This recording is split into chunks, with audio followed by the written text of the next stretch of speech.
Welcome back to the European LCS as H2k prepares to face Elements. And this is going to be a very big test for H2k as they face one of the top tier teams in the region while they are featuring a brand new support player. Yes. Voidal is out. Let's actually take a look at that lineup to remind everybody of how they shape up. It is Oda1 in the top lane, Lulex in the jungle, Ryu in the mid, Hyanin playing AD carry, and it will be Kasing in support in place of Voidal, with Prolly as the coach. Let's talk a little bit about the fact that Voidal is out. Kasing returns to the LCS. He did play last year. Yeah, he played last year for Super Hot Crew, now obviously known as Medium Makers. He played 18 games. KDA was fairly decent, but we never got to see too much from Kasing. He never really came in and surprised us in any way. He didn't really have a specific play style either. His mechanics are good. He can make some big plays. But I don't feel like we have seen enough from Kasing to really say what kind of support he actually is, because we only saw those 18 games. He's now been playing for Gamers 2, obviously, in the Challenger Series, which didn't work out too well for him. And that's, I guess it worked out well because now he's in the LCS. But yeah, with Gamers 2, it didn't work. Well, let's talk about the team as a whole. If we look at H2k, we know that they had been improving from week 1 to week 2. Week 3, however, things seem to hit roadblock. They didn't have the best performances. Very sloppy team fights versus Gambit. Oda1, they played well against SK, but as a whole, there just seems to be some shot calling issues. Yeah, definitely some shot calling issues. We would often see Oda1 kind of going a bit on his own. The rest of the team wouldn't follow, and we weren't too sure why it happened, but clearly there were some problems. And we actually even had Hyanin talk about it, so we can just see that now and hear what he says.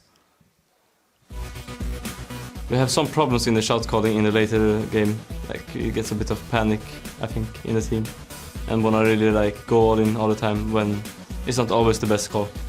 We're not always in the team 100% agreeing to the call, so it's like, I don't want to go here, and then it gets a bit hesitant, and it's not all in every time, every engage, so we have to work on that for sure.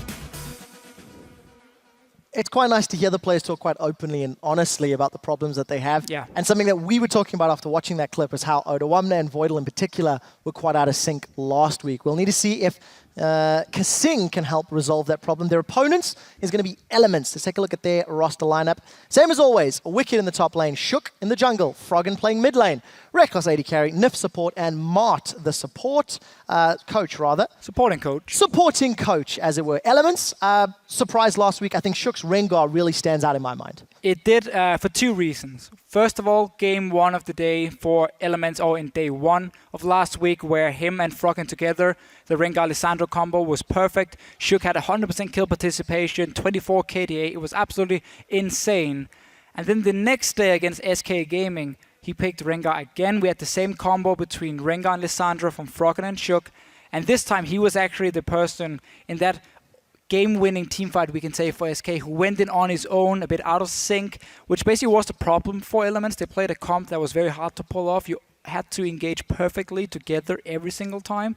And then Shook once went in on his own, ended up losing the game together with the rest of his team. We're not only going to blame Shook, of course, but his mistake there was massive. Yeah, and you heard the clip earlier today, right at the top of the show, where we sort of side by side the Elements and SK team communication. Shook was trying to force an engage. Nif was saying no, no, no. Yeah. Shook still jumped over a wall. So a little bit of problems in their team communication. Deficio, something you didn't get to expand on a whole lot during that segment was how ill-prepared Elements looked against SK's lane swap. SK have done the same things over and over. So what's your take on Elements' preparation for their opponents? Well, clearly going into the game, it was like they knew what SK was going to do, but they haven't actually found an answer to it, because they were sending Wicked and Shook to the bottom lane. So like they were going to 4v1 dive onto Freddy, which is the right call. But as soon as Freddy actually placed the ward and backed away from his turret, it was like Elements didn't know what to do. So they backed away, walked back to their own jungle. Freddy got free farm all of a sudden. Forgiven took the tower. Obviously, we talked about how he took that extra wave after killing the tower, so you get a BF sword. And then Reckless didn't really know what to do himself, so he actually ended up recalling on 1,300 gold, only getting a pickaxe to a BF sword from Forgiven, and he would end up losing the lane. So there were some clear mistakes from Elements in the lane swap. The pick and ban phase, I feel like they actually came out of almost ahead of SK, because they had this full hard engage comp against a team who barely places any ward, so that was great. But lane swap itself was misplayed by Elements, and that shouldn't happen when SK plays the same style in every single game, you should know now how to handle it. I'm sure the viewers are getting sick of hearing you say that. I know I Probably. am. But it's also true. It is also very true. SK have the same strategy, and it's working for them. Yeah. In much the same way that Fnatic have that same play style. Guys, we are changing one of the PCs for the players on stage, so there'll just be a couple more minutes before we jump into Champion Select. One thing I do want to expand on from the H2k perspective is Oda Womner's Lissandra. I really felt it was fantastic. One of our LCS big plays was him getting that 5-man route onto SK Gaming last week. I think Oda Womner as a top laner, I think he's delivered. There was a lot of hype on this player coming into the LCS, coming into play, and in my opinion, he has stood up to the best that EU has to offer. Yeah. And that Lissandra performance is something that really steps out as one of those shining lights that H2k can fall back to. Yeah, for H2k, the two carries have definitely been Oda Womner in the top lane and Lulex in the jungle. Those two together, we would actually often see them have a lot of synergy even in the early game where Lulex would gank for Oda Womner, try and get him going, because simply knowing that if he gets a good start, he can carry games. Lissandra is going to be a very contested pick in this game because we know Froggen likes to play it in the mid lane. We saw again him and Shook last week together. It worked great. Always camp the mid lane, get a few kills, and then you transition that into a tower, maybe a dragon, and that's really how you get going from the early game. Because for Elements, it's been a lot about Froggen. I mean, again, we've kind of gone back to that old style of CLG EU or EG, we can even say, where early game often relied on what Froggen decided to do in the lane. Yeah. Him and Shook together are the two early game carries where Reckless, and we knew this when the swap came in from Taps to Reckless. Taps was a lot more aggressive early on. He wanted to try and make some plays, wanted to really punish whoever he was laning against, where Reckless is a lot more farm-focused, late-game team fights instead. So you don't really have too many playmakers in the early game, and that's why all the teams say that playing against Elements is fairly easy early on because they're passive, and you just have to look for Froggen and make sure he can't get going, and then you can actually wait for these mid to late game team fights, and then suddenly Elements become a fantastic team. Well, it's definitely been the case. I mean, Elements 4-2 at the moment. 2 losses to SK and Fnatic, not really the biggest of problems. I do think there's a lot of growth that the group can still, grow into. Yeah. Reckless in particular, 6 games played, 6 performances on Graves. He's not played any other champion. It's been very early picked for Elements, and they're putting so much priority on it. It'll be interesting to see if H2k want to try force him onto something different, try to force out the ban. To remind everybody at home, we are on 5.2. Tristana is available if anyone wants to pick her up. I know we think there's the possibility of seeing her today, or this week at least. Yeah. We need to see how picks and bans plays out. Hopefully we should be getting to that in just a few minutes. Hearing a lot of mixed opinions about Tristana. Some teams consider it to be really, really strong and definitely a top 80 carry pick. And other teams say, nah, her laning phase is too weak. We prefer the likes of a Graves over it. I wouldn't be surprised if Reckless was more than happy to play Graves into Tristana in this game here if H2k wants to pick it up for Yanin. So we're going to have to see. But it is a late game hyper carry still that can fit in with the style of Elements. As long as they do well in the early game, you can have Reckless on a late game carry and he can do well. But he's really preferred these lane bullies instead. And obviously the Graves in this case only. Yet we haven't really seen him dominate his lane. Yeah. With him and Nif. So there's still clearly some synergy that needs to be worked out compared to with him and Yellowstar. But they're not a lane duo that you think will dominate. In terms of, when you think of Reckless enough, you don't think of them as being aggressive. You don't think of them as pushing people around just because of their play style. Let's step back and look at somebody we haven't talked about yet, is Ryu. He's now coming up against Froggen. He's not had the best of showings here in the spring split.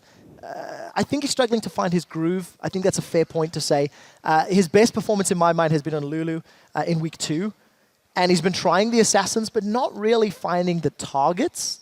Now he's got a new support in the mix, also still trying to settle in. This is a guy that I think there was a lot of expectation on his shoulders. And that could, of course, be why he's struggling so much. Well, and also just because you get thrown into the mid lane, a role where you need a lot of communication to work, because you need to be able to call everything between you and your jungler, the roaming from supports, which is happening in the current meta as well. There's so many things happening around that mid lane all the time, and that's where he still is in a disadvantage due to his lack of English and communication simply together with the team. But when you talk to, again, the coaches, I talked to Ducky, Rocket's coach, who obviously played with Ryu doing IM Cologne, and he actually said he was very surprised because in the game, Ryu makes a lot of calls.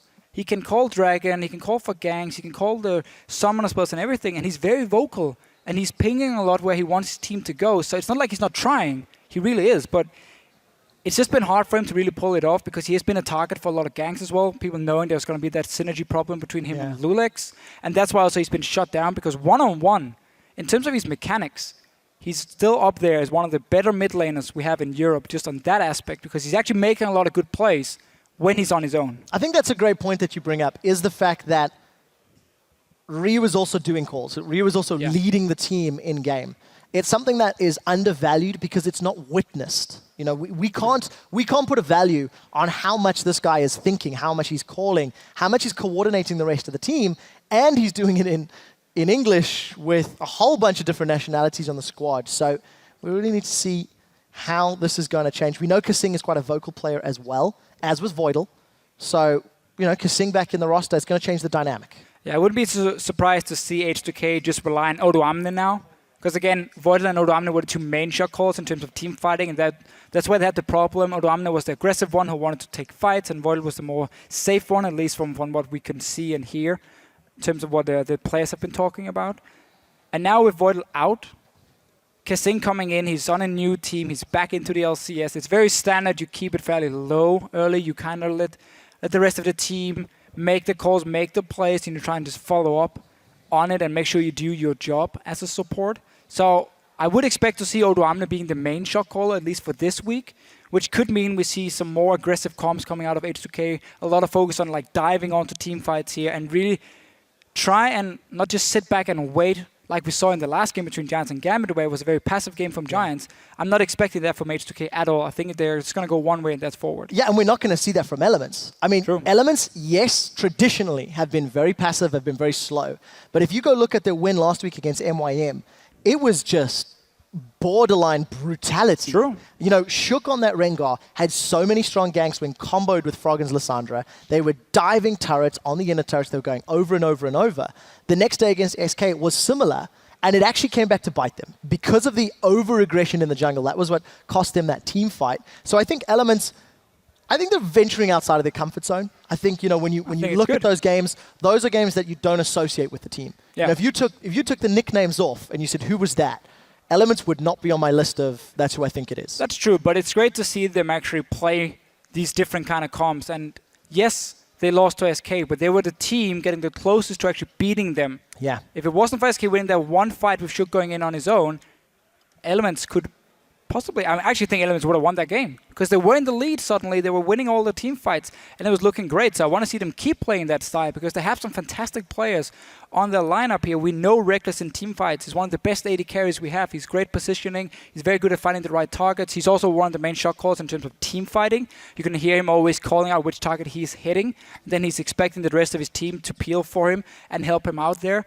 So I really feel like if Elements can go back to this aggressive style and play it again, pick these Rengar-Lissandra combinations and look for these early plays, it's going to benefit them in the long run as a team because you can't go to, let's say, Worlds and just sit back, farm in your lane and rely on Froggen to make some plays when you're going to face teams from other regions who will then completely punish you for it. I agree with you, and I think the added threat of having the ability to play multiple styles effectively is fantastic. Guys, the players are still setting themselves up in Champions League, so I do apologize about the delay. But I do want to touch on that difference in play styles approach. Seeing Elements play aggressively, it's one of the drawbacks that we have from Fnatic's play style at the moment. Because they play very pick-focused, they play very aggressive. They play like Elements did last week. For Fnatic, if they don't diversify and they don't perform at a brilliant level all the time, it could be issues. We'll expand on that thought in a moment. We've been talking for a while. I do want to actually pull up the replay of this team fight that cost Elements last week. Let's get that onto your screen and we'll discuss it after. Should be clean. We swept and cleared the pink. Just don't let them pass it. Don't let them pass it. Can we go here? I'm ulting. No, I don't want. Yeah. Ari, stop. Ari, go Ari, go Ari. Okay. I can. Go. Janna? Janna? No, don't. We don't. Take care of your split now. Yeah, back off. We don't want to fight. If I miss my ulti, don't go. We need help. Pink, back off. Defensive. Stay together. Ari, stay together. I'm on Jarvan. Six on the side. I can't. They can't walk in. We're gonna win this. Careful. Lose him in the back. See him back. We have to go in the backline. He's one shit. I can't. I will see you enough. Can't get it.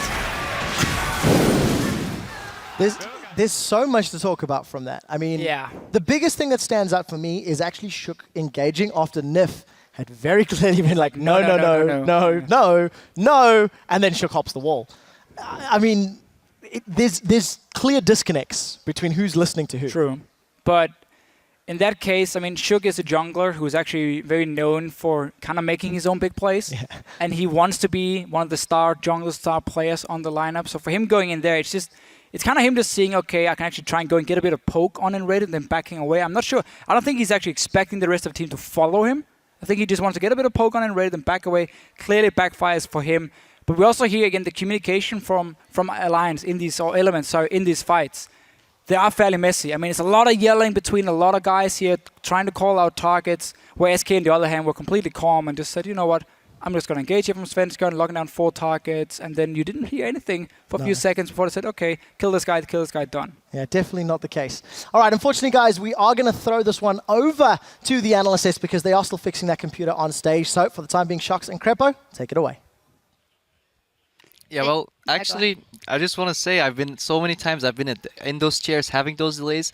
I just want to give back to community and trying to fill some time and a really quick shot and the physio there. Thank you so much.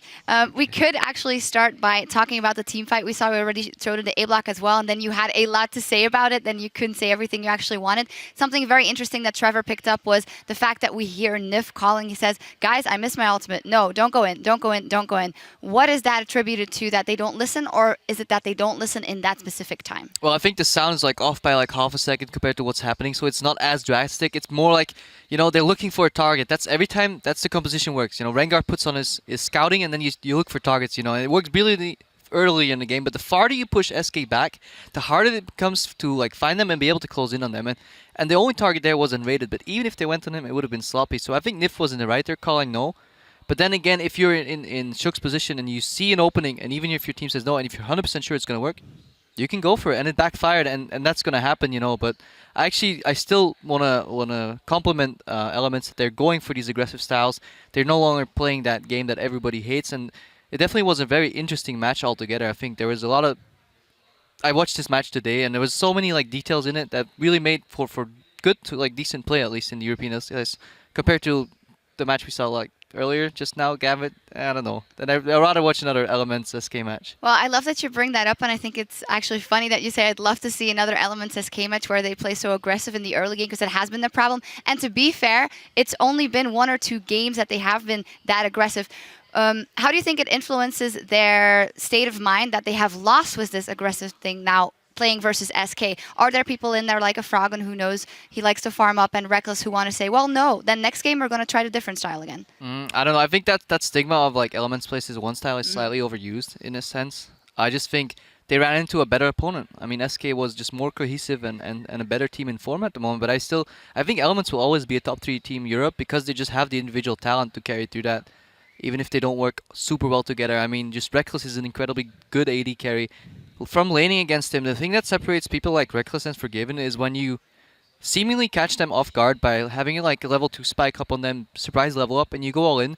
Instead of running, they take the fight to you and they sidestep, you know. So whenever your Thresh hits level 2 and you flay Reckless and you're like, okay, I'm gonna get this guy, I'm gonna get first blood on this LCS top 80 carry. No, he just sidesteps you, trades you for damage. Forgiven as well. He'll dodge and trade that into an advantage, and that's the thing we see in these players, in the SK lineups, in the Elements lineups, that we're kind of lacking in the likes of say H2k. I mean, I like what for example Odoan is bringing to the table. I think he's one of the better players on their team, but the bot lane definitely needed some improvement, and I really hope that bringing in Kasing can maybe help that for Hjarnan. Yeah, glad you brought that up. A couple of things we've seen in features from H2k is that shot calling was maybe not 100% at all of the times, and we did also know that it was both Voidal and Odoamne shot calling. How can this improve now? Will it maybe put too much pressure on Odoamne?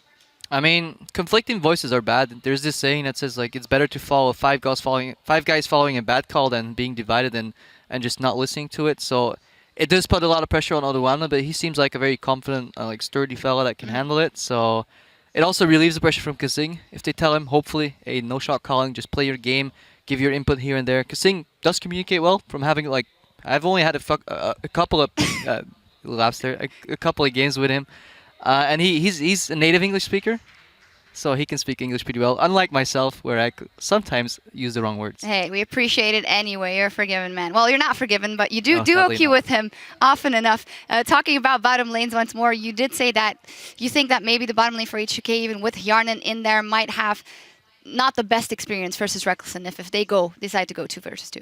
I think Reckless and If are more experienced, honestly. I do it a little bit with Yarnan, and you could definitely tell that he's not used to having a super synergy with his partner, because my pride and butter is like level 2 spikes and all-ins, you know, and capitalize on that level advantage and then go for it. And you could definitely tell that Yarnan was not used to playing that style. So his laning phase needs some work, whereas I think Reckless is a lot more experienced. He's an older player, even though he's still so young. So I think if they end up playing 2v2, having Yarnan with a new support against an experienced bot lane, I think Reckless and If will definitely come out on top there. It's very interesting that you that you're not on a team. You get to play with Odo's 80 carries. Who is the one that you've learned the most from? Because we know that you always take a very teaching style when you're streaming. Yeah, honestly, like my problem is that I inflict my style too often on other people, and I just want them to play like I do. But obviously, if I'd be super great at this game, I'd be here, over there, and not over here. So I still have to learn. I think Forgiven's style is really interesting. Forgiven, for people that don't know, the way he plays the game is he likes to push and poke you on the tower. So you'll never see Forgiven hold for an all-in and then go all-in and just try and burst you. No, he'll push you on the tower. And the beauty in his play, and that's something you should really, if you find replays of him, or if you find the camera on him in the LCS, is the way he plays on max tower range. So tower range is certain range, he'll stand right in front of it and he'll land auto attack after auto attack. A poke from Caitlyn's Q, from Graves' Q, uncontested. Basically, the enemy will be forced to auto-attack a minion to get that CS. Forgiven will put damage on him. If the enemy trades with Forgiven, they trade damage. Still even, but the guy will lose the CS, and they're constantly pushing it. And that's where I think SK can be exploited, because Forgiven and Raiden almost always do a push. They have some wards, but if you repeat gank them, put some pressure there, and basically like try to tilt him, and put some pressure on him, and make him forced into a pattern of events that he's not used to, then you can maybe capitalize him. Because if you leave him alone, he doesn't lose a single CS. It's a beauty to watch him CS, because sometimes as a support you have to help your AD carry. You're like, okay, I'll prep this. I always mess up. It's like hands off. You know, dude got it all on his own. Occasionally you can ask him politely, "Can I have this relic stack, sir?" Please. And he'll give it to you. But yeah, I think it's a really beauty to watch, and I think Reckless is similar in that they are very, very mechanically adept. They don't drop too much CS. They know when to play. And they trade really smartly, and that's something, if you're an aspiring AD carry, definitely watch these pros and learn from that. Which we will do. In this one also we have Lulix going up against Shook.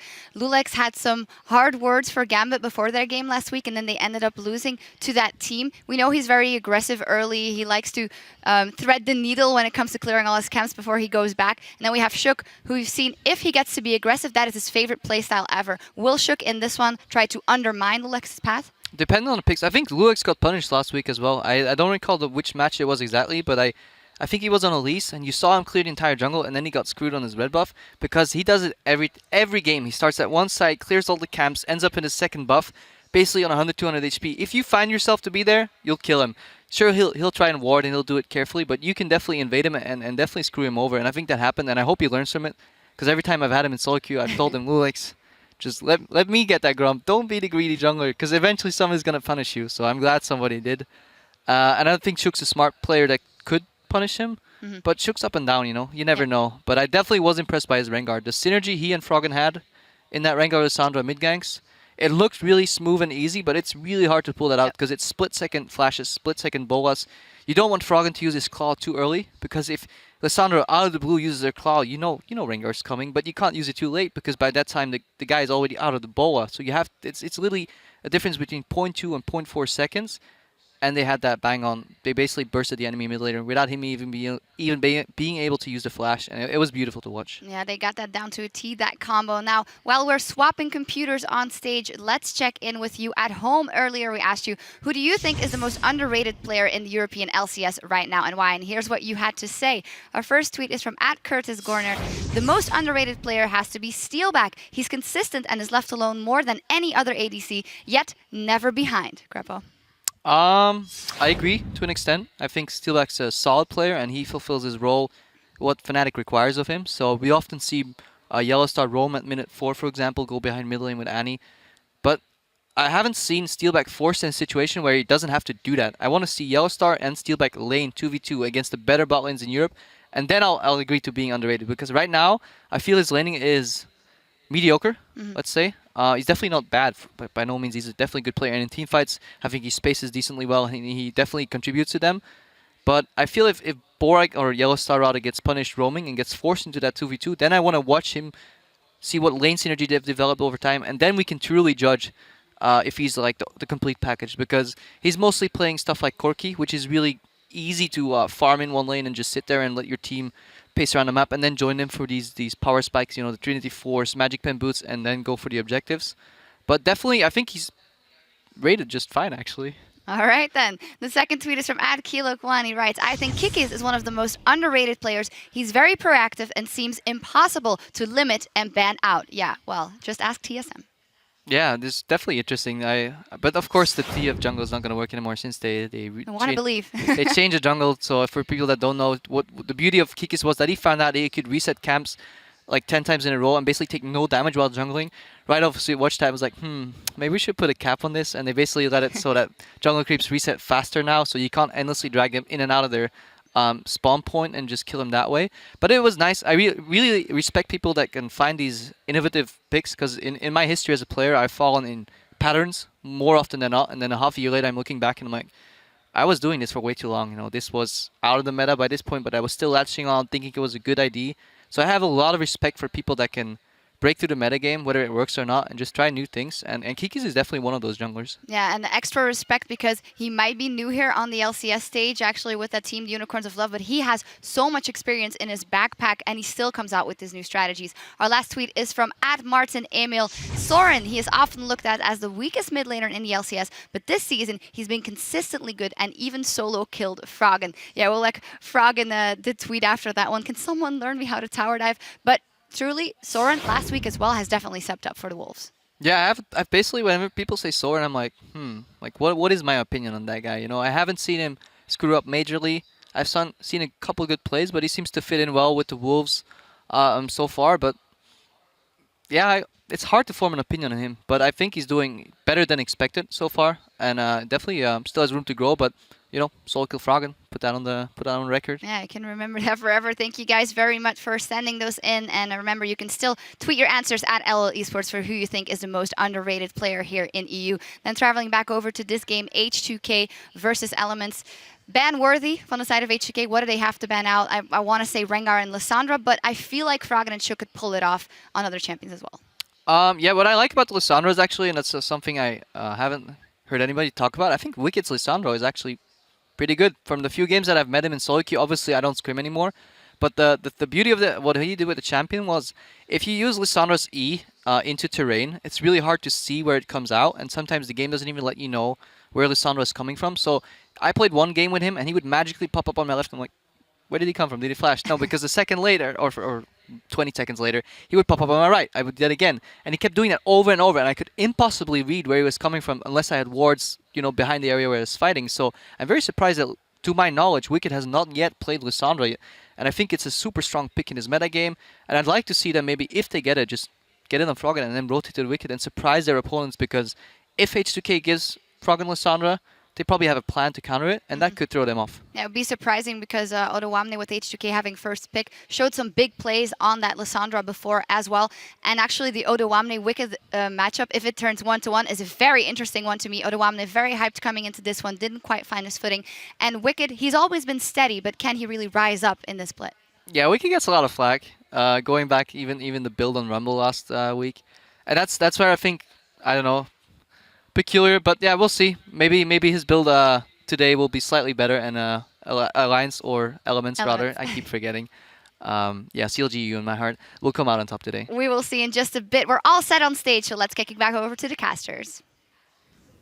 Thank you very much, guys. All set on stage. Hopefully we can jump into picks and bans very quickly, as PCs have been replaced. Took a little while longer than we were hoping. But yeah, Elements, you know, we did play that one side of the story where they didn't follow all of the same calls, but leading up to that, there were a number of very good team fights, a number of very good calls. Exactly. So, you know, it's a little bit unfair that we've only showed one clip, and we need to see which Elements is going to show up today. I agree 100%. They had some very, very good team fights leading up to that one where the coordination was perfect. And now into champ select here. I really want to see if Lissandra is going to be a ban or potential first pick coming in, because we know Elements love to play it. And we have seen Odo Amne as well look very good on Lissandra. Yeah, and Lulex does not want to face the wrath of a jungle Nidalee once more. He gave up first blood to Kick-Ass last week against the claws of that Cougar. Off the table, Zed instantly follows, as you predicted, Deficio. Lissandra off the table. Quicker pick and ban phase from these teams. Annie removed as well. Rengar is still up. Shook has had some fantastic performances on that Rengar, as is the Rek'Sai. Yeah, but remember the Rengar from Shook has been with Froggen on Lissandra, which is now banned away here, so we can see him fall back to the standard Shook junglers, the likes of a Jarvan and maybe a Lee Sin coming in, and Rek'Sai, of course, still being open in this pick and ban phase. Other than that, I mean, the Annie ban is a little bit funny because we know Nif loves to play Leona, which is actually a good pick into Annie, and yet they banned away here simply to get Kasing out of his comfort zone. Yeah, I think that's a great point that you bring up. Kasing's first game back on the stage in many months. Nah, taken off the table from H2k. Castellan off the table from Elements. Rek'Sai is available. Jarvan is available. LeBlanc, Ari, Graves. Number of these sort of high priority picks. If Wicked wants to run the Rumble, possibility is there. However, as Crepo alluded to, itemization, some thoughts that he's going to need to prioritize. And Azir is once again actually left open. He's been one of the strongest picks whenever he could actually finally get picked up by teams because he's been banned so many times.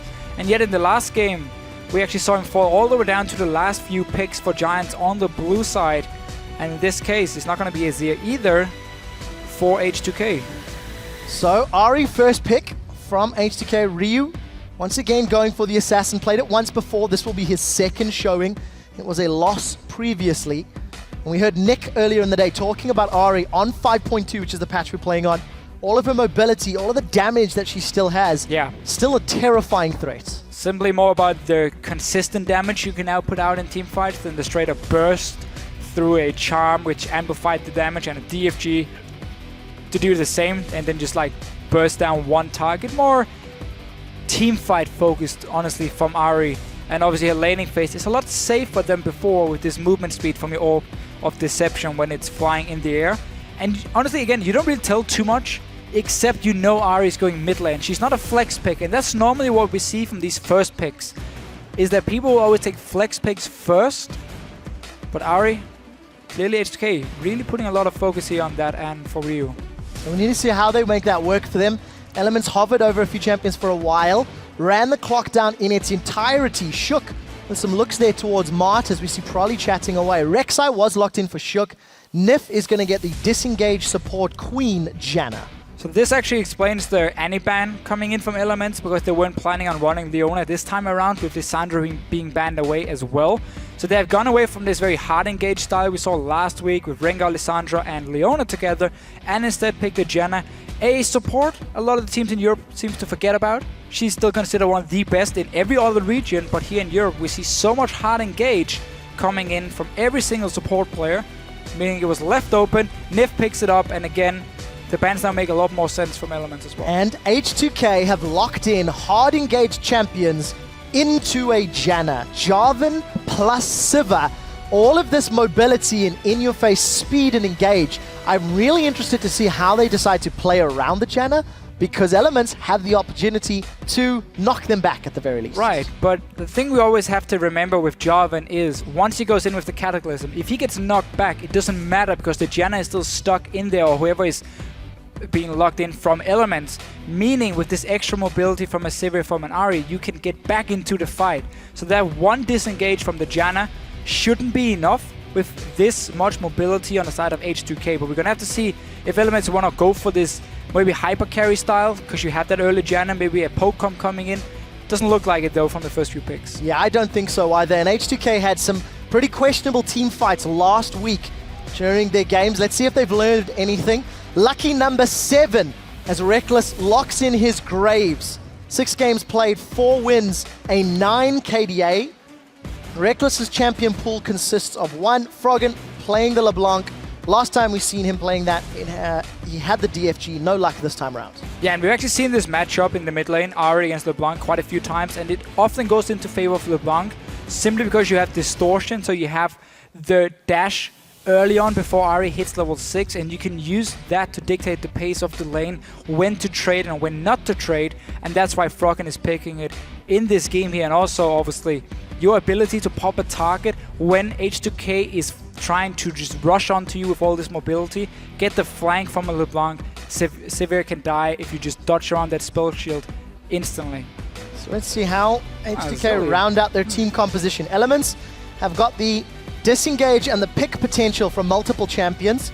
H2k locked in some front line and some more mobility and utility. H2k with really a very strong team fighting comp. Yeah. Not a lot of damage though, so pressure on both Hyanan and Ryu to get themselves in an advantageous position. Because if not, I feel this sort of double damage threat really may fall off in the late game. But I do like their 5v5 potential. Yeah, I agree. I think the 5v5 is going to be very strong here. You have actually pretty good lanes all around as well. Maokai, one of the few tanks who can hold his own in a one-on-one, but Sivir into Graves is always a tough matchup because Graves can fully control the lane, but Sivir can always sit back and just try and farm and push out the wave as a kind of a defensive playstyle and just pick up farm and not allow Reckless really to take any good trades with him here from the side of H2k. So all around, a very standard comp to be honest, but a good comp with a lot of different tools to play, different ways of playing team fights, but just late game with the double damage threat, they might fall behind. Well, Elements round out their team composition with a really summer split Wicked champion, Lulu, which he played a large amount of last year, only one game this year. More disengage tools, mobility, survivability, and some late game AP damage to back it up. Elements with a fairly non-traditional team comp that we're seeing in the 2015 season. It's a bit of a strange comp coming in from Elements. Cause typically if you go like Janna Lulu, again, you want to have like a hyper carry for the late game, or when you want to have like a long range siege, because you can then group up very early, take down these towers, and you can always disengage through Lulu and Janna if someone tries to engage on you from whatever side it is. And that's what you typically see paired with these two supports, we can call them, obviously for Lulu, top lane here for Wicked. But they're actually running with the Graves, which we often see fairly short range, very mid-game lane focused and mid-game focused. And the same can be said about a LeBlanc coming in more assassin style. So a bit of a mixed comp, honestly, from Elements. And I really want to see how they want to play these team fights. They have a lot of defensive tools to stay alive against this fairly tanky lineup from H2k. But then you're going to rely late game on Froggen and Reckless being able to take down targets. And against the Maokai Jarvan, again, that can be very tough. Well, comfort picks could be the name of the day for Elements. You do see the team compositions there on your screen. You guys know the deal. Tweet us, #H2KWin, or #LWin to @LOL Esports, and let us know who you think is going to pick this one up.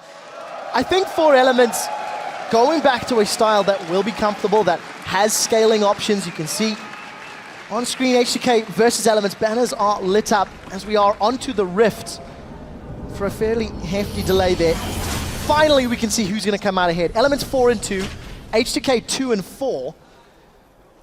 And it's H2k that are ones that need to find some sort of magic and maybe upset the apple cart.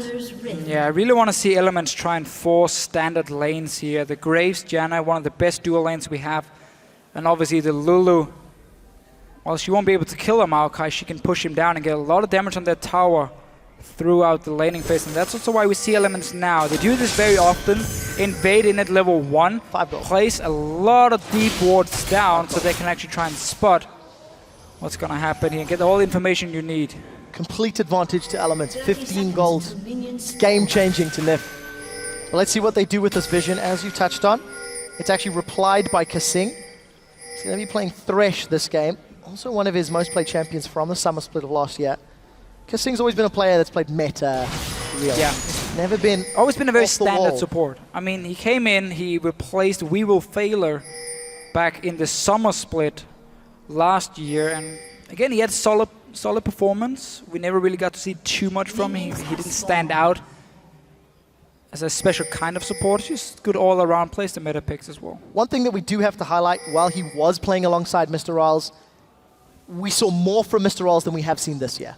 You know, Mr. Riles plus Kasing delivered slightly higher performances than the Mr. Riles Nisbet lane that we're currently seeing in 2015. The reason I say that is we now need to see what the Kasing plus Hyanan brings to the table, because you're only one part of a bigger picture. Yeah. And just to go back to the point we made when the game actually started here, how Elements, looking for these standard lanes, they can actually get them here. They placed all the D-wards around the blue buff. They placed the one between the two towers near the inhibitor in the top lane. They didn't spot anyone from H2k, so they were now expecting them to be on the bottom side. And that's why they swapped down Graves and Jenna here. Get your good standard lanes. Let's see if they can actually use it. Odo there. I'm not sure if he actually did the wolf cam. I don't think he did. So he's just in the lane.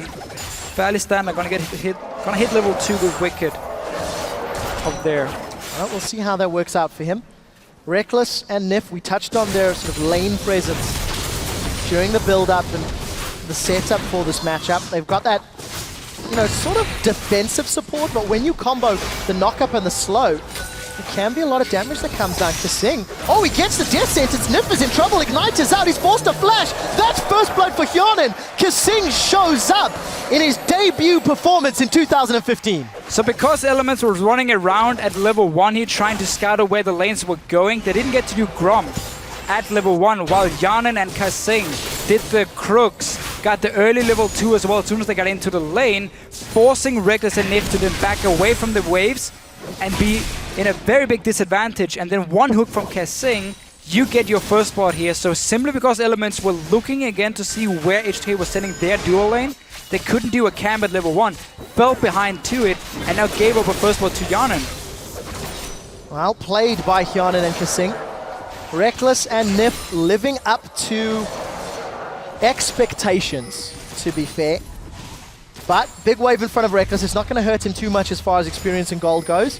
We'll need to keep track of those numbers and see how Hyonin decides to spend his money. We did catch some glimpses of Wicked as well as Froggen, putting a lot of pain down onto the respective lane opponents. Froggen in particular with some cheeky distortion ethereal chains plays. And we catch our first glimpses of both the junglers. Fairly standard starts, both going for their farming items and just trying to get some power spikes before they look for opportunities to gank. Yeah, and still just a big mistake in that bottom lane. You should never be in range for that hook coming when they are level 2 to level 1. So Nif is not going to be happy about that one. Yet Reckless to get some farm on the turret, but again, he's been forced to go back now. Not having enough gold really to pick up anything other than just a Dorn's Blade and boots, meaning he's again even further behind compared to Hyonin, who's already gotten a pickaxe. Well, let's see what Shook and Nif can do. Kasing is going to flay Shook backwards. Death sentence goes way wide. Double knock up from El Nif, but not going to follow up with anything further. And we need to see how Hyonin can make use of this additional attack damage with that pickaxe and the ability to push the wave if he wants to. Right now, H2k getting control of the crab and the vision in the river. Yeah, so what Reckless decided to do, if you wonder why he actually went back before he had enough gold for the pickaxe, was simply saying, I know you're going to return with a pickaxe, and if I just sit on one Dorn's Blade, I can't do anything to you. You can push the lane in.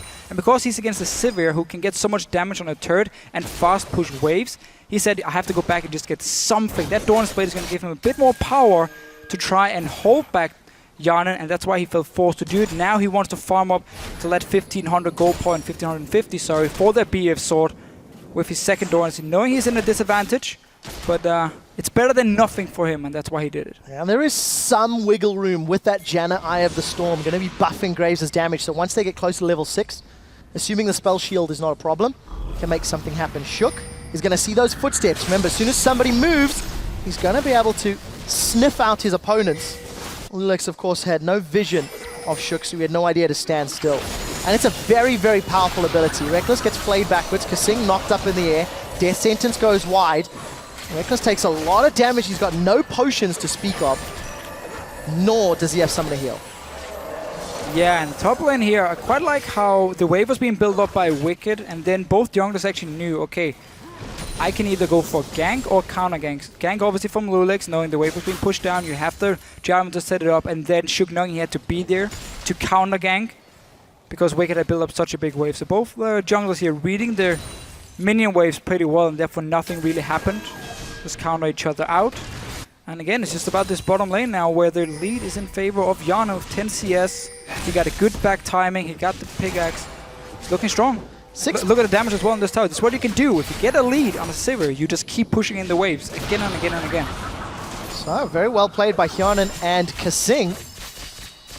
It's way too early to say. However, you cannot deny that it was Kasing that set that first blood up and punished Nif's decision making. So Hyanan and Kasing setting up H2k strong in the laning phase, just under 1,000 gold in the lead.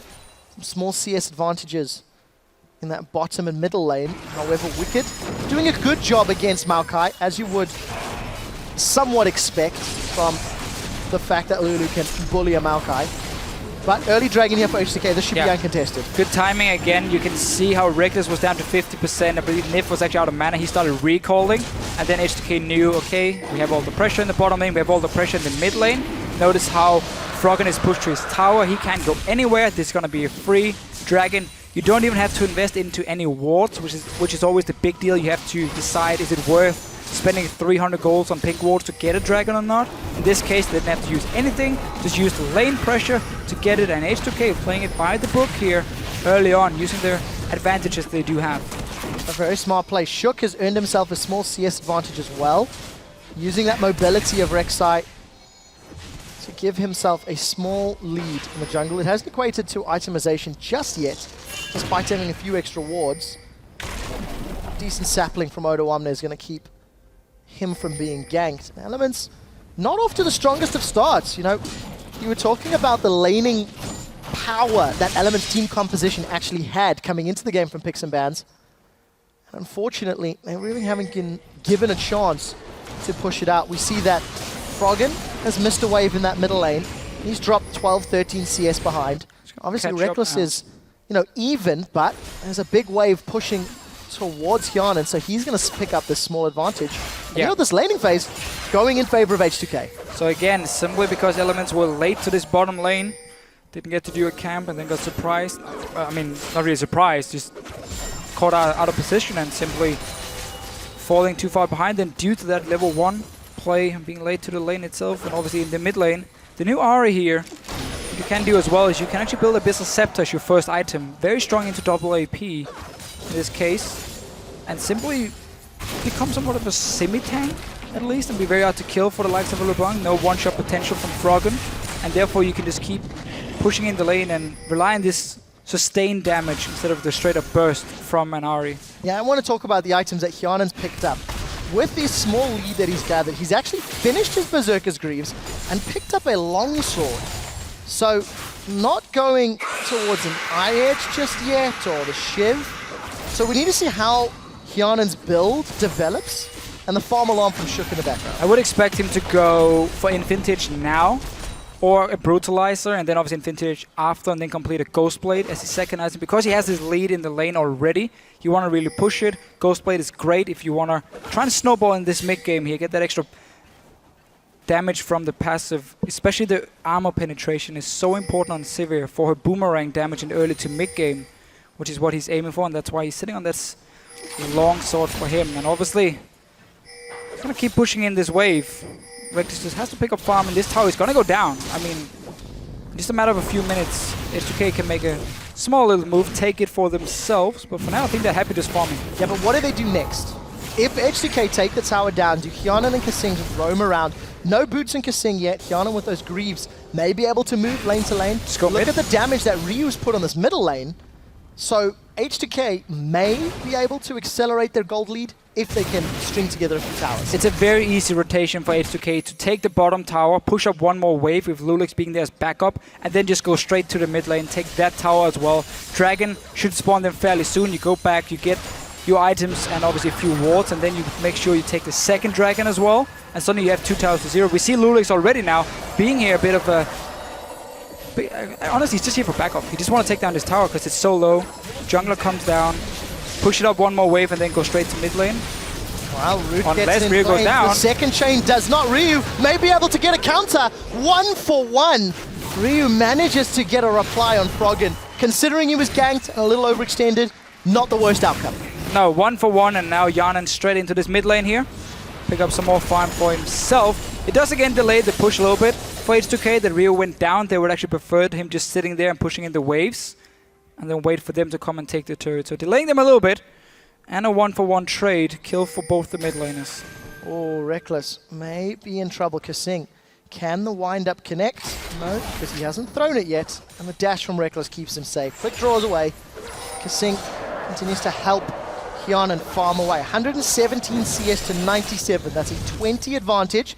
Hyanan's currently sitting on 1,700 gold. Thanks to picking up a lot of farm and obviously that tower. You can see the gold differences even in the top lane. 400 in the favor of Shook. Ryu ahead in the middle lane. Thanks to a small CS and the gold from the tower, of course. But it's really the bottom lane. 1,000 difference between Hyanan and Reckless. Yeah, BF sword now picked up for him. He can go straight to mid lane, take down this turret, and then return to the bottom lane when Reckless had already pushed it out. But again, Elements, they're expecting it, so they keep ganking Ryu in here. Oh, Ryu's in so much trouble. Knocked up, locked down. Death Sentence connects. Shook is the reply. Here comes Lulex. Cataclysm is available. He slam dunks down onto Froggen. Look for the right target. It's the one with the chain. Hyanan continues to auto attack. That's a double kill for Hyanan. Wicked The just brains of H2k managing to be in the right place at the right time. TP from Wicked's not going to be enough, and H2k set their sights. Yana should go bot lane right now. They can take this turret without him, Kasing and Lulex together, and then a big wave is coming in from Reckless, so he can again take that farm, defend his own turret. H2k right now playing really well, taking every single advantage they can. So once again, Elements here, they want to keep trying to shut down Ryu. First of all, get Froggen going and try and stop this mid lane push. But because H2k are now moving there from the base, they can pick up the first one, take Froggen as well. Teleport actually coming in from Wicked, despite it being way too late. Odoamne cancel as well, so none of the top laners have teleport here. But then, because they get these 2 kills, H2k can just send the AD carry to the bottom lane. We see Hyanan there now. Get the farm, get obviously the mid turret. So 2 towers now for H2k. Really playing it well. And this all comes from the bottom lane being won by H2k. Dragons, turrets, everything. Yeah, Hyanan and Kasing may not have been able to rotate to that middle lane if they were still dealing with Reckless and Myth. They wouldn't have killed the turret. So we do see Kasing 0-0-3 really setting up H2k here in their opening match of week 4. Second dragon secured to back up their 2 towers. Shook, that's the second blue buff in a row that is stolen, so not too bad. And now with Dragon gone, you can send your AD carry to the top lane instead and push in that tower because there's no global objective he has to be on the bottom side for. Odoamne though, 1v4. Oh, this is so much trouble. There's damage on Shook. Shook's tanking the tower. He manages to get away. Should be able to heal up. What will they lose in reply? Elements get 1 kill, and it looks like somebody's recalling. We see Lulex and Ryu hammering away on this inner turret. Reckless is waiting on the sidelines. Froggen is still going to stick around up top. They've set their sights on Hyanan. Hyanan's got a triple kill, so or 3 kills. He's worth money. Froggen wants to blow him up. You do see the spell shield up. It gets popped. The chains do not connect. And Hyanan stays alive. So, tower still standing up top for H2k. I didn't see if it fell in the inner. Mid turret went down. And it did. Yeah. Simply just pushing it in with Lulex, Ryu, and Kasing, and Ryu actually placed a ward on the side here, trying to zone away Reckless so he couldn't go in and ult the wave. The tower blew buff as well. Element should be able to take this one for themselves, but it's only going to be 1 tower. And H2k really controlling the map. I like the way they're moving around Hyanan here, and I like the way they're reading Elements. Okay, you want to dive the top lane before, guys? Fine, we can just push in the middle lane already. We already had the wave under control. And again, making sure they stay ahead in gold. Chains go wide once again from Froggen, but he manages to keep Odoamne away. And Elements secure their first tower of the game. They've still got 3 kills under their belt, and they find themselves 1,500 gold down. It's not an insurmountable lead, that is for sure, but Elements need to be a little careful with the dragon count. H2k have had the timing and the control. They're just going to get more and more of those buffs. I think very smart play from H2k around the map. Off the gates well, but now is the difficult part. Now is keeping up their momentum with less towers and more informed decisions about where you push and where you pressure. Yeah, and we only have 1 outer turret left. Hyanan was actually going there before and to try and push it, but then Odoamne ended up dying for it. Now they're on to Wicked. So Wicked's forced to away. flash. He's moving. Ryu's going way deep. The charm connects. Orb of Deception's return does not. H2k do actually back Ryu up, so the numbers from Elements not going to be enough. You see Reckless and Froggen a little late to this party. Now Odoamne looking towards Nif. Boomerang Blade connects from Hyanan. Infinity Edge already completed. 163 CS. Hyanan in a great position to set up his team. And Elements get out clean. Odoamne just filling in the holes that Shook has dug across the map. Yeah, and right now here, H2k won't really be able to do too much on the map because they have no deep wards placed in the jungle of elements, so they can't really see where they're going. It's hard to create a pick if you don't have the vision for it. So they're actually just sitting back and waiting for Yanin to move. Now he's actually going to this top lane, as we mentioned beforehand. There's the last outer turret. He can push it in very, very fast. And Elements are going to try and respond by doing the exact same thing down the bottom lane. Sending down, so they want to trade turrets. Big wave already built up by Odoamne, and Yanin might actually be able to push it in further. Well, let's see what they can do. Wicked sticking around. And you see Ryu may want to put some damage onto Shook. Shook has got some HP from that side stone, not a lot, but two members of Elements we see on the hand coming out. Odoamne turns his attention to Wicked. We do see that vengeful Maelstrom. Here comes Lulix. Lulix is around. Odoamne's taking the turret. Cataclysm's going to be able to kill the first champion in this fight, and now they turn their attention to Wicked. Wicked's going to be taken out next. A well-executed tower dive. H2k have got the coordination, the control, and they are arresting Elements on the map. And honestly, again, H2k, they're just one step ahead of Elements in every single move they make. They build up a big wave on the top lane, send Yanin from mid lane over there to take the first tower, and they just kept pushing down, knowing, oh, again, Elements, if you want to come and dive our bottom lane, we can just go straight for you guys. Civil ulti being popped, tanky Maokai already going in for the dive, kills turrets. H2k, honestly, are just one step ahead of Elements. Very big improvement from last week's games. H2k seems somewhat lost, seems somewhat disconnected from one another, especially in their team fights, especially in, there was tower dives that went wrong and just how they were coordinating. We've not seen a 5v5, but H2k with their skirmishes and their movements, 2, 3, 4 man, are working out very, very well. Yanin gone for a Zeal and Pickaxe next, so maybe not even needing that Ghost Blade considering how well their laning phase has gone. Just gonna save their longsword then for either the BT or the last Whisper later on for himself. So actually deciding just to say standard item build for him. Better late game anyway. You would have to sell that Ghost Blade late game, so there's not as strong as a Static Shift or a Phantom Dancer in a long drawn out team fight. So for him, playing it a bit safer, and honestly, it's a good idea because you're gonna get to your 2-3 item spike very, very fast with all this global gold being picked up and the free farm he's been able to get. So you're actually gonna reach a late game point as an AD carry very early in the game. Something we can say for Reckless, who's still only sitting on Infinity Edge. Yeah, very scary position to be in if you are on Element's side. They are, of course, they have put together this team comp that had the ability to do well in laning phase, but unfortunately have just been bullied away. So let's see how they dig deep, see how they play this mid-game phase. Last week they demonstrated some great team fights, but also not the greatest initiation on the side of Elements. They're really looking to just pick somebody off from that LeBlanc and Graves burst. They're not going to get the opportunities H2k on the inner bottom turrets. Yeah, their comp is, we're going to Reckless to see what happens. Nothing really, but Elements comp rely on having map control. So you're the one dictating where to fight and have the enemy team forced to engage on you, where you can use your great disengage. That won't be possible as long as H2k are controlling the map here in terms of warding, in terms of all the towers they're taking down. Froggen again taking a lot of them. He keeps looking for these picks, but they're not there. I mean, it's very hard for him to do anything, and you see Elements try and do something at least to get back in this game, knowing that if they're behind, H2k can just take everything. Rod of Ages plus Aegis of the Legion from Odoamne. Great itemization, using that early gold advantage to give his team an aura. That's going to reduce both Wicked and Froggen's damage. You saw him defending that inner turret and buying all the time H2k needed to secure their third dragon. In the very last game we witnessed, Giants lost control of the dragon, and when eventually they decided to fight, Gambit were able to win, get that buff, and slowly close out the game. Elements find themselves in a similar position. They're behind on gold, they're behind on dragons, they're behind on towers. At some point, they have to fight H2k, and they don't have the power just yet. No, and again, they don't have to engage to decide the fights at all. H2k can just disengage through a Civil ulti if they feel like they're in a bad situation. They're the ones with the engage on their side. So again, it's not looking good for Elements. Trying to regain the map control. After they lost the map control to SK Gaming last week, that's when the game was basically over, because it was the same... Oh, it was a bad situation for them where they could never get a flank in. With their heavy engage comp, they ran back then.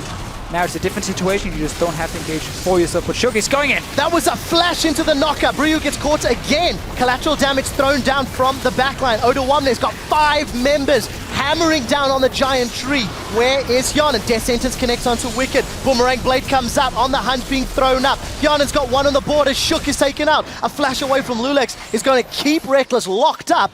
And Elements, despite initiating that fight, come out worse for wear. They've lost one. Yeah, but a lot of flashes here being blown by everyone. We saw H2k disengage first and keep re-engaging and jumping in and out here, making sure Froggen couldn't lock down a target on LeBlanc here. And in the end gets one kill for it. Dragon was already gone, so there was no objective to fight over. None of the lanes had really been pushed up either by H2k, which is going to be the next step here. If they want to continue pushing further into the territory of Elements, then you gotta get these side lanes rolling. For now, the top lane is pushing, so you can go bottom lane here, force Elements to stay and defend, and wait for this wave top to get some damage on the turret, or at least hope that Elements can lose a lot of farm from it. Well, Shook has not had an aggressive Rek'Sai ultimate yet, has been using it just for that mobility and to get back into the jungle. He's built himself up a 30 CS lead, so it's at least giving him some gold. Randuin's Omen and that Ninja Tabai already completed, reducing the damage of one, and that's Wicked dead. On the background, I didn't even see how the damage got to him. I think a Boomerang and Orb of Deception. I mean, Wild Growth was available. I have absolutely no idea how he was taken down. Hopefully we get a replay of that one. H2k waiting for this next minion wave. And they're just going to keep the pressure on Elements, keep Elements on the defensive. Yeah, again, look at the top wave pushing in. Just force Elements to stay in this bottom wave. Get a tower, all the outer turrets are now gone. It's really, really looking good for H2k. Notice again how they're pinging on the wave, so they realize, okay, stay here, force Elements to defend, make them lose all this farm. What I'm more impressed by from H2k is it's 23 minutes in the game, and they have systematically destroyed Elements turrets. Every single time there is an opportunity, as a team, every single member of H2k has been where they need to be. They've got the 3 dragons, they push the inner turrets. They're moving around effectively, and this is now the hardest nut to crack. Inhibitor turrets, they've got some vision down in Elements jungle, and they now need to figure out how they uproot Elements in their own base. Wicked. Managed to actually get up there. H2k didn't feel like they had to stay with all the gold they had picked up from beforehand, so decided to give the farm to Elements, but still got the last outer turret gone. Because you have 3 dragons to 0, I mean, it's not like H2k again has to make a big play. You can wait for that 5th dragon, you can start setting up the Baron. We see Oracle being picked up for Kasing. I like that. Again, you have pink wards for Lulex, greater stealth totem for Odoamne as well. So a lot of wards possible. Sidestone coming actually very late from Lulex. He didn't build it early on. He was waiting now for this team fights to start happening and knowing, okay, now we really got to play the map.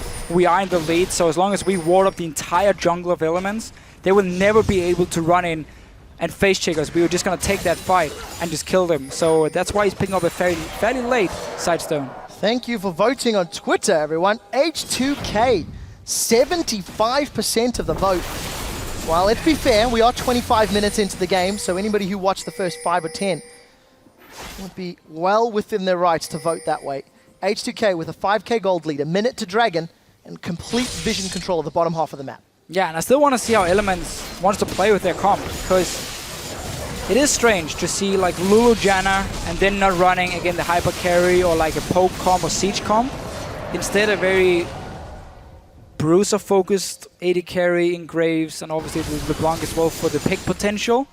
But you don't really synergize too well at all here, where H2k on the other hand, because you have that front line on the Maokai and the Jarvan combined with his Sivir to start these fights, you have so much all-in potential. So I really want to see what Elements wants to do in these late game fights with their comp. If it's just going to be all about staying alive through the engage and then hoping for Froggen to find that one pick or Reckless being able to clean up a fight. But then again, why not just pick something that can melt the tank? 0-0-0 on Reckless after his support gave up first blood early on. He's not had the ability to shine. What does he have that traditional front line that may give him the time to shine in these team fights? Jarvan, Maokai, Ahri, Sivir, all with tools to run him down. But H2k need to find him in a position where they can. Still pushing the wave, doing a decent job at the side lane control for H2k. And I must admit, I'm a little bit surprised Locket is actually on Odoamne. Because you've got all this global gold, that's where normally your support can get a fairly early Locket for himself. Instead, Kasing decided to get the Ruby Sidestone, so he wants that one extra ward because he knows, again, there's going to be a game of vision and a game of H2k forcing objectives now. But He could have gone like full tank Maokai here, and then late game a Graves is not going to kill him, a Lulu is not going to kill him, and LeBlanc doesn't want to use all her burst on him either. So had he just gone full tank, I think that would have been better for H2k and use all the global gold to get the locket on Kasing instead. Lions managed to recall from the top lane, but they're going to be late to this turret. H2k have found a window of opportunity. They have punished Elements. They've got the turret, and they're going on the inhibitor. Inhibitor's down to a third. On the hunt, thrown out from Hyanan. He's looking for targets. Charm doesn't connect. H2k get the objectives and get the hell out of Dodge. Inhibitor down. Elements, they're left floundering. Yeah. All game long, starting in the laning phase, H2k has just been, honestly, the better team in this game here. Every single move they've made on the map resulted in them getting a tower or dragon. 4 towers to 0. The shot calling looks great for H2k suddenly. And I'm actually really looking forward to see if they can finish the game now. You have Inhibitor gone in the bottom lane, which means you can bait out this Baron here, have the super minions push in the bottom side, force Wicked to stay back and defend. Get full control around this Baron and bait Elements into a bad fight, or take it for yourself, wait for 5th Dragon, go finish the game. H2k are demonstrating how to take advantage of a lead. From getting first blood on their AD carry, they were able to push each and every lane respectively over the course of the next 15 minutes. That has allowed them to escalate this lead, and with super minions in the bottom lane and Reckless dealing with them, H2k are so confident they're starting Baron. Wait, you have teleport in your top lane and you send your AD carry to deal with the bottom lane? Clearly Elements are just going to give up this Baron here or hope for Shook if he can like steal it, but no, it's not even nearby. So Elements actually deciding to say we can't fight for Baron no matter what.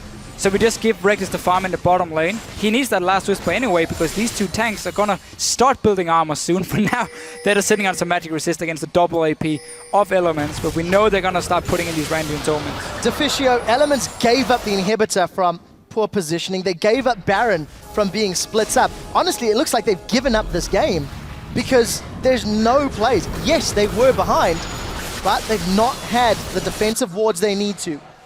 Now we do see H2k with Baron buff pushing down this middle lane. Hyanan takes a lot of damage from Reckless. This may put a big halt on the siege. Let's see if he can regen with that Blade of the Ruined King. And how much deep vision H2k set up on the back line. Shook is looking to fight here. Well, let's see what they can do. Kasing gets slowed. One there's gone in. Ryu's going to flank from the side. The first victim is Nif. Cataclysm goes out. We see the flash forward. Charm doesn't connect. Wicked splitting to the left. Reckless splitting to the right. Wild Growth is up this time round. Orbit Deception's not going to be enough. Froggen re-engages as he gets caught up in the end. The collateral damage plus Froggen. They get 1, lose 2, and an inhibitor. Baron buff on those minions. H2k, they're on the Nexus turrets. They're going for a 30-minute victory. H2k are there. Hyanan's got the damage to finish this one off. Elements are not going to be able to defend. And H2k with a stunning victory over Elements. Rise above, show that their substitution pays off. They've got the win. And honestly, that was a stomp by H2k. Hyanan on this Sivir here did such a good job of getting that early lead and just pushing down every single tower for himself. Look at that, all hugs around. Kasing Kaching. If you are an H2k fan. 3-4 now. H2k may have the makings of the Alliance curse from Summer Split. Remember Alliance won every game, then lost every game, then won every game, then lost every game from week to week? H2k went 2-0, 0-2, other way around. 0-2, 2-0, 0-2, and they've got a win now. Got a win now, but for what sure. A convincing win. Again, fantastic game by H2k. I don't even think they made any major mistakes at all, and that's not something we see very often. Even in professional games, there's always something you could have done better, but in this game, the way, again, they play around the lead to get in the bottom lane, Lulik's coming down, take the first tower, you go straight to mid lane, take the next tower, send Hyanan top lane, take another one, and again, Elements with their comp, once you fell behind, you suddenly couldn't start anything because you have no hard engage, and you are relying on them engaging on you and you disengaging, but this wasn't through team fights that H2k won, that was just map pressure, taking down outer turrets with your AD carry, and no, like, it's not even like, so the wave clear on Elements would have been mainly from, again, Reckless and Wicked when it comes to if you're sieging on a turret, because, again, LeBlanc can't really jump in and clear the wave if you're standing right in front of her. But you never got to that point either because Elements were just spread out on the map. And Sivir just pushed every single lane for herself. Got all the turrets. Yeah, very stern looks there on Froggen's face as he packs up his gear. I think, yes, H2k played a near flawless game. The composition of Elements almost allowed them to do that in some ways. Yeah. There was very little tools for Elements to make use of that they could punish H2k. But the one thing I do want to highlight is that comp, you alluded to the lane presence and the strength that they had in the early game. Elements just didn't show up. You have to question, did Elements feel they were going to outclass their opponents individually? Hence, they could go for a less synergized team comp? Because it simply did not work out. I think this is a comp that works really well in scrims. Because if you get standard lanes and you play really aggressive in your laning phase and you win it, which you can do, especially with like Graves, Janna, obviously we know Lulu is going to have the pressure against the Maokai. He's not going to kill him, but she's going to be just fine in the lane itself. And then obviously you're banking on the fact that the Graves is going to win his lane, and you use that to simply kind of snowball from laning phase.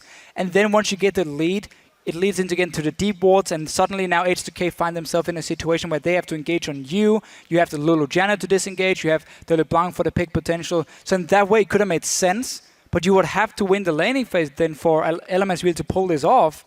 And by having that dual lane coming so late to the lane, not do a camp at level 1 like we saw Yanin and Kasing do, and then yet, for some reason, die to that level 2 all-in when you're only level 1, giving the entire lead over, because notice how Reckless had to go back to base to time the recall of Yanin, and then he would come back with a Dawn's Blade and boots to a pickaxe from the Sivir. So obviously, it was just heavily in favor of H2k after, and that was basically the problem. Also, Froggen losing lane 1-on-1 to Rio, actually. At least his tower was very low. He's slightly behind in CS. Even with Shook trying to come in and help, it didn't work. The thing is, it really felt like a team victory.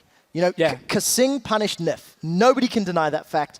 Nif was out of position. Kasing, made something work. But what really impressed me was just how coordinated they were moving around the map. It was systematic. It was efficient. That was a 30-minute victory of one of the teams that is meant to be top 2, top 3 in Europe. Yeah. And I think that's a lot of testament to, the potential and the capabilities that H2k as a team have. And I also think we have to ask Hyanin. Next time we talk to Hyanin, before the game we had a clip and he felt the shot calling was an issue. Is potentially the substitution of Kasing in there, who we know is vocal, is that what has helped? Or what is it that allowed them to pick up this win? Again, tiny sample size. It's one game, but it's one very, very interesting and impressive game. Yeah, and the question now for H2k is, can they do the same tomorrow? Yeah. Can they do the same next week? Because, again, last week they went 0-2. We sit here and praise them. We actually did the same in week 2. Said, oh, they look so much better compared to week 1. They're back here. They're looking like a strong team. When you talk to the other players, they always say that H2k is fantastic in scrims, but just can't really show it on stage. Except for right now here, 30-minute win against Elements. 3-4 they find themselves in the league. And for a closer look at that H2k victory, let's send it over to our very own Belgian Wafflers. Thank you very much, Quickshot. We're here with the beast bottom lane for H2k, Hjarnan and Kasing. Congrats, fantastic victory here versus Elements. Kasing, your first game back in the LCS, you decided to go ahead and beat Elements. You were still very nervous when you sat down here. Talk us through the emotions of getting that first victory in that new lineup. Well, it kind of felt like back when I was in SHC during the first time I subbed to them.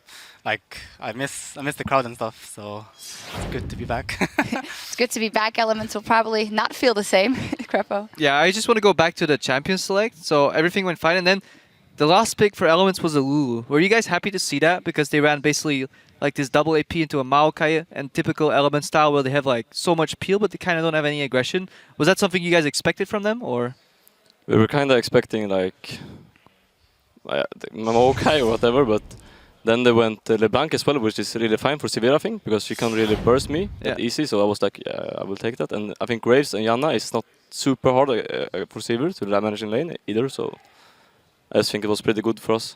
Yeah, you guys went 2 versus 2 and indeed managed your lane very well. Let's get the first replay up on the screen as it was that first blood, and you guys can talk us through that one, Kasing. Alright, so basically they pushed us in, well, they pushed the wave, and so basically they can't really do much unless they try something now. And then I saw the opportunity to hook Nif, since he was like kind of out of position, whereas Reckless was like all the way behind, so it was kind of like a free first blood. And then, yeah. kind of like a free first blood. The minute that hook landed, did you feel your confidence going up? You know, okay, I'm going to get this kill and I'm back in the game, boys. Well, to be honest, we're already in the game. So. Yeah. Wow, there you go. They're even behind. There But we yeah, go. I definitely like was surprised that you guys just got that camp for free. They still pushed you in and then just got away with it in elements. From that point on, you guys started snowballing.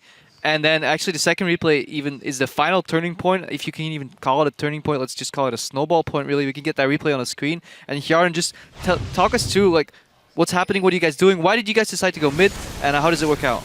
We just pushed out bot, so we decided to go mid because we saw that we were playing aggressive against Ruyu. So we just come in perfect timing, basically, and we get a great hook from Kasing on Shook, and then we just screaming like Krogan has no flash and catch him. And then you get him, and then we could TP's in and basically like waste his TP as well. So yeah, that's really good. You guys seem to be very coordinated today. When we watched you guys before, like people have been saying that both Voidal and Odawama were shot calling. What was the shot calling like? Take us into like the heads of like H2k. Who's saying what during this game?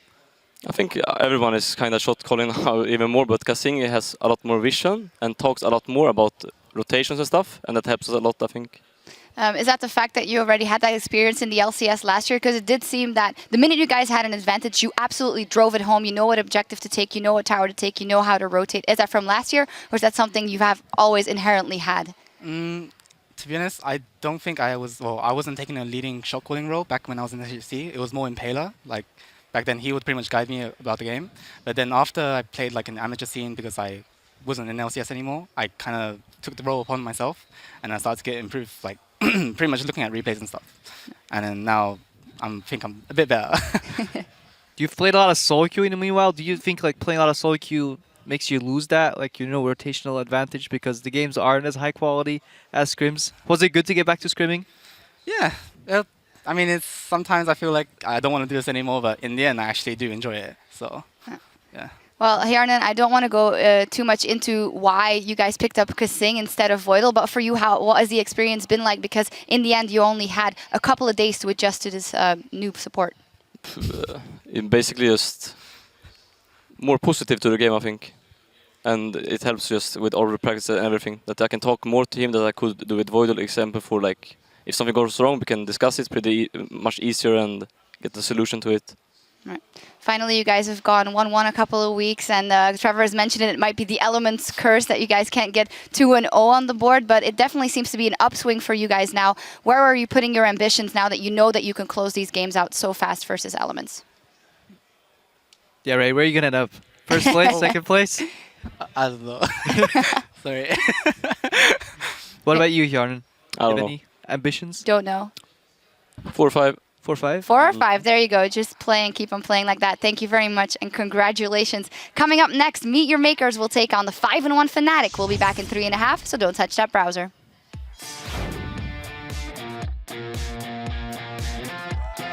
H2k featuring a brand new support player prepares to face Elements.